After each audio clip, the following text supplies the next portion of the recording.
This week I'll talk about website stories, Google guaranteed gifts, and brand messaging. And this is Trends on Thursdays, where I tell you about the trends I discussed with my clients this week. First up, website stories. Google is getting in on the ever more popular stories game. If you think about it, Facebook and Instagram stories are super popular, and Snapchat and TikTok are basically stories as well. You'll hear this sometimes referred to as snackable content because you consume a little bit of content at a time within like 15 to 30 seconds. Anyways, Google has been trying to get in on the stories game with YouTube Stories and is now doubling down on website stories, which will show up on search engine results pages. We call those SERPs, by the way.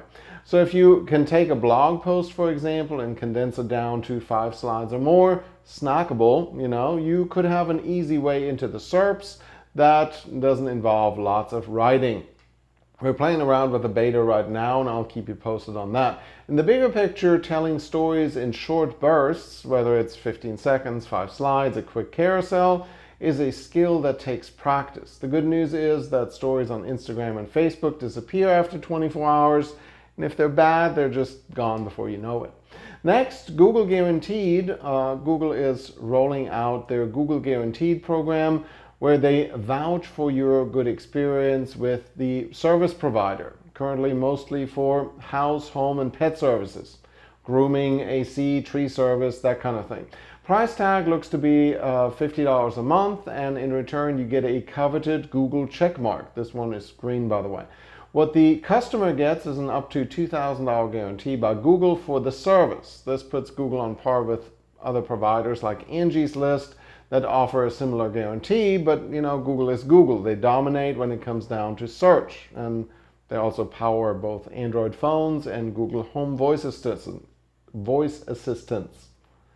Next, gifts. Things have changed in the marketing land since last year, obviously. One of the things that we are seeing get popular again are ad specialty items, from t-shirts to masks with your logo on it, and the ever popular pen that you can just keep after you sign with it. Instead of disposable, they are now takeable pens.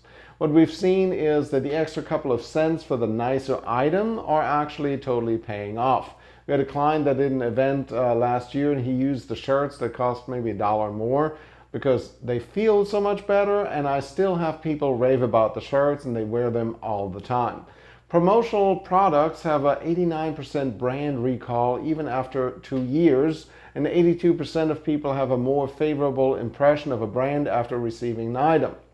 All of that means that the t-shirt or the pen that you're giving away can make a huge impact over its lifetime, especially if you're going for brand recall. That's why politicians love t-shirts so much. They are so great for recall, and the average item is seen by over 300 people a month.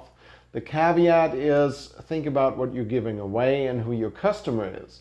Be useful, inspirational, entertaining. In other words, your gift has to be meaningful to someone that receives it, and it has to make sense for you to give it away.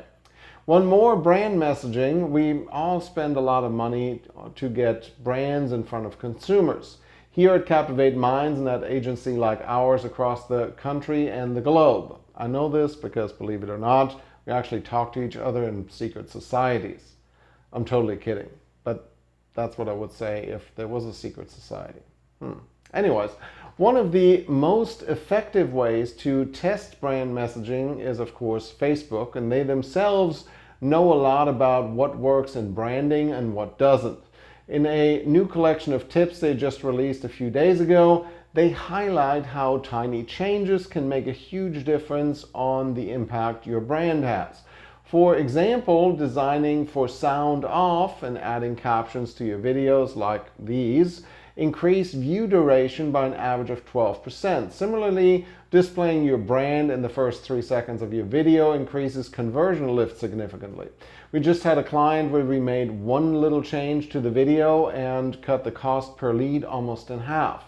Actually, immediately after the change, it was like 20% of the original cost per lead. My client was willing to throw social distancing out the window and come hug me right then and there. Anyways, it pays to think your video through 1 second at a time and make every one of those seconds count. And that's it for this week's Trends on Thursdays. I hope this video made a difference in your business and your life. Until next week, I'm Tobias Wilhelm.